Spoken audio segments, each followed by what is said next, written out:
जानवी के घर में लिली जी और स्वामी जी बैठकर चाय पी रहे थे। बच्चे उठे नहीं अभी? स्वामी जी ने पूछा। नहीं, आज संडे है तो मैंने उठाया नहीं, लिली जी ने कहा। पर 9 बजे तक उठा दीजिएगा, स्वामी जी ने कहा। लिली जी ने कहा, मैं तो उठा दूं, पर आपकी लाडली आज 10 बजे से पहले नहीं उठने वाली। उठेगी भी कैसे, देर रात तक नॉवेल जो पढ़ रही थी। लिली जी की बात पर स्वामी जी बस मुस्कुरा दिए। उधर पूरा भारद्वाज परिवार जानवी के घर के लिए निकल चुके थे।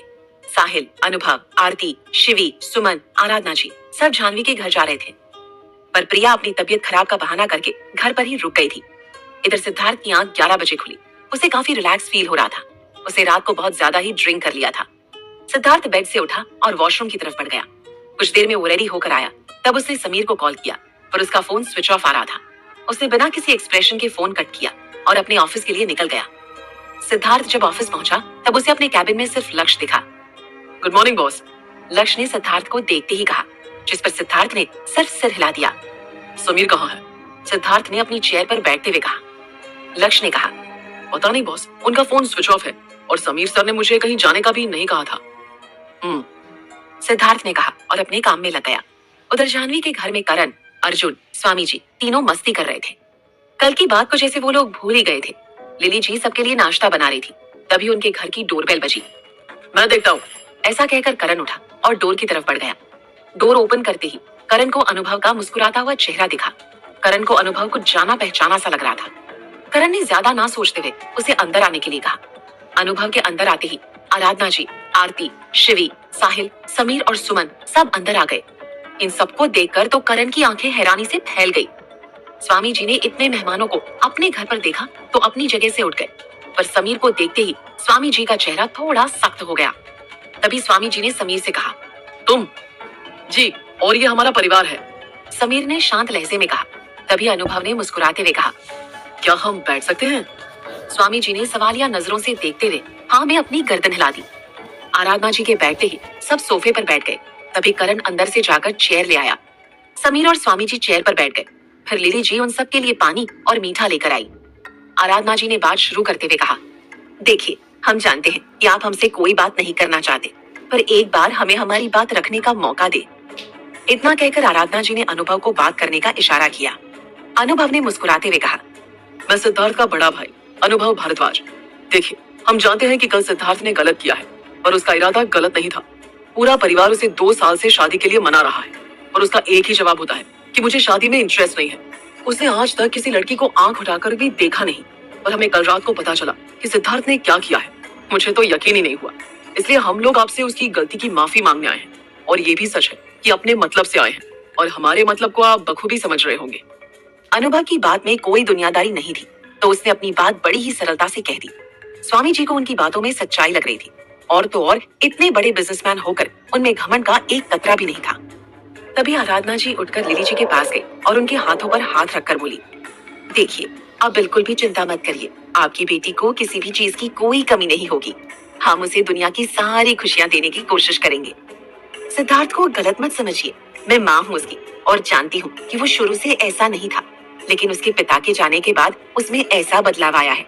उसने अपनी आंखों से अपने पिता को तड़प कर मरते हुए देखा था, लेकिन वो कुछ नहीं कर पाया, और उसकी सजा वो खुद को अब तक दे रहा है। पर मेरा दिल कहता है कि आपकी बेटी मेरे बेटे को बदल सकती है और उसे फिर से उस अंधेरे से बाहर ला सकती है। ये कहते कहते आराधना जी की आंखें नम हो गई। लिली जी ने उनकी बात पर मुस्कुराकर हाँ में गर्दन हिला दी। शायद लिली जी ने उनकी आंखों में सच्चाई को भांप लिया था। अनुभव ने कहा, हम आपसे फिर से माफी मांगते हैं, हो सके तो सिद्धार्थ को माफ कर दीजिएगा। इतना कहते हुए अनुभव ने अपने हाथ जोड़ लिए। तभी स्वामी जी ने उनके हाथ पकड़ लिए और कहा, आप हाथ मत जोड़िए, हम समझ सकते हैं। मुझे उस वक्त बहुत गुस्सा आया था, पर घर आए मेहमान का सम्मान करना हमारा धर्म है, और हम ये भी जान गए हैं कि आप लोगों की बातों में सच्चाई है। पर यह रिश्ता बराबरी का नहीं है। आपकी और हमारी हैसियत में जमीन आसमान का फर्क है। इतना कहकर स्वामी जी चुप हो गए। स्वामी जी, हम किसी को भी उसकी हैसियत से नहीं पहचानते, और फिर जिसके पास जानवी जैसी बेटी हो, उसकी हैसियत हमसे कई ज्यादा है, और हम तो आपके कर्जदार हैं, क्योंकि आपसे आपकी बेटी मांग रहे हैं। तो ये कर्ज तो हम दुनिया भर की दौलत देकर भी नहीं चुका सकते। अनुभव ने मुस्कुराते हुए कहा। अनुभव की इतनी सुलझी हुई बातें सुनकर स्वामी जी के चेहरे पर मुस्कुराहट आ गई। हाँ भाई साहब, आप बस अपनी तरफ से तसल्ली कर लीजिए और जानवी की मर्जी जान लीजिए, हम तभी बात आगे बढ़ाएंगे, आराधना जी ने खुश होते हुए कहा। आराधना जी थोड़ा रुकी और फिर हिचकिचाते हुए आगे बोली, अगर आप लोगों को सही लगे तो हम एक बार जानवी से मिलना चाहते हैं। जिस पर स्वामी जी ने हाँ में अपनी गर्दन हिलाई और लिली जी को जानवी के रूम में जाने को कहा। जानवी ने अपने छोटे से म्यूजिक सिस्टम में भजन लगा रखे थे, जिसकी आवाज जानवी के रूम तक ही थी और वो अपनी ही धुन में मगन भजन गाते गाते अपने बालों में उंगलियां फेरते हुए उन्हें सुलझा रही थी। शीशे के सामने जाकर उसने अपनी गजरारी आंखों में काजल और गुलाबी होठों पर लिप बाम लगाया। तभी लिली जी अंदर गई और जानवी को निहारने लगी। उन्हें देख जानवी ने पूछा, माँ, बाहर से कैसी आवाजें आ रही है? कौन आया है? कुछ मेहमान आए हैं, चलो तुम भी उनसे मिल लो। लिली जी जानवी को दुपट्टा देते हुए बोली। ऐसे कैसे मेहमान है? कुछ नाम तो होगा। जानवी ने दुपट्टा लेते हुए कहा। लिली जी ने कहा, हाँ, तुम्हारे पापा के जानने वाले हैं, अब चलो भी। जानवी ने पूछा, माँ, मेरा मिलना जरूरी है क्या? लिली जी ने कहा, हाँ जरूरी है, अब चलो। जानवी बोली, आ रही हूँ, प्रसाद तो ले लूं। मैं जा रही हूँ, जल्दी आना। लिली जी ने कहा। जानवी बोली, जी आई। बाहर साहिल, अनुभव और स्वामी जी बातें कर रहे थे। उनमें काफी अच्छी बॉन्डिंग हो गई थी, पर आराधना जी की नजरें जानवी को ही ढूंढ रही थी। माँ, वो आ गई, आरती ने हंसते हुए कहा। हाँ आरती, अब बस अपनी बहू को देखना चाहती हूँ, आराधना जी ने उत्सुक होते हुए कहा। तभी लिली जी बाहर आई तो स्वामी जी ने उनसे जानवी के बारे में पूछा। बस आ रही है वो, लिली जी ने कहा। तभी सबकी नजर कमरे से आती जानवी पर गई। वो मुस्कुराती हुई अपने रूम से आ रही थी। जानवी ने आज लाइट पिंक कुर्ता पहना था, जिसमें उसका रंग और निखर रहा था। उसकी खुली जुल्फे उसकी कमर पर बिखरी हुई थी और कुछ लटें उसके चेहरे पर आ रही थी, जिन्हें उसने बड़ी बेफिक्री के साथ कान के पीछे किया। वहीं उसके एक हाथ में प्रसाद की प्लेट थी। जानवी ने जैसे ही इतने सारे लोगों को सामने देखा तो उसकी आंखें बड़ी हो गई। उसने मन में सोचा, मम्मी तो कह रही थी कि मेहमान आए हैं, पर यहाँ तो पूरी बारात आई है, इतने सारे लोग, बाप रे। वो धीरे कदमों से सबके पास गई और सबको नमस्ते कहा, लेकिन सबकी नजरें जानवी को ही देख रही थी। सबके इस तरह देखने पर जानवी बहुत अनकंफर्टेबल हो गई। उसने अपनी नजरें नीचे की और प्रसाद की प्लेट को देखते ही उसने सबको देखा और हिचकिचाते हुए बोली, प्रसाद। इतना कहकर वो सबको प्रसाद देने लगी। आराधना जी ने प्रसाद लिया और प्यार से जानवी के सिर पर हाथ फेरा। उनके ऐसा करने पर जानवी मुस्कुरा दी। सबको प्रसाद देने के बाद आराधना जी ने कहा, आओ जानवी, बैठो बेटा। जानवी ने हिचकिचाते हुए हाँ में सिर हिलाया और धीरे धीरे उनके पास गई। फिर आराधना जी ने उसका हाथ पकड़ा और उसे अपने पास बिठा लिया। क्या करना चाहती हो बेटा लाइफ में? आराधना जी ने बड़े ही प्यार से कहा। जानवी ने एक नजर स्वामी जी को देखा तो स्वामी जी ने मुस्कुराते हुए आराधना जी की बातों का जवाब देने के लिए इशारा किया। मुझे अभी बीबीए करना है और इसके बाद खुद का बिजनेस सेटअप करना है, जानवी ने अपनी आंखों में एक उम्मीद लिए हुए कहा। जानवी की बात पर सब मुस्कुरा दिए। आराधना ने फिर जानवी के सिर पर हाथ फेरा। तभी आरती ने हंसते हुए कहा, तुम तो बहुत सुंदर हो। आरती की बात पर जानवी ने मुस्कुराते हुए अपनी नजरें झुका ली। मुझे भी अपनी खूबसूरती का राज बता दो। आरती ने फिर से हंसते हुए कहा, बस राधा रानी की कृपा है और आपको किसी राज की जरूरत नहीं है, आप तो पहले से ही बहुत सुंदर है। जानवी ने मुस्कुराते हुए जवाब दिया। उसकी बात पर अनुभव भी मुस्कुरा दिया और आरती को देखने लगा।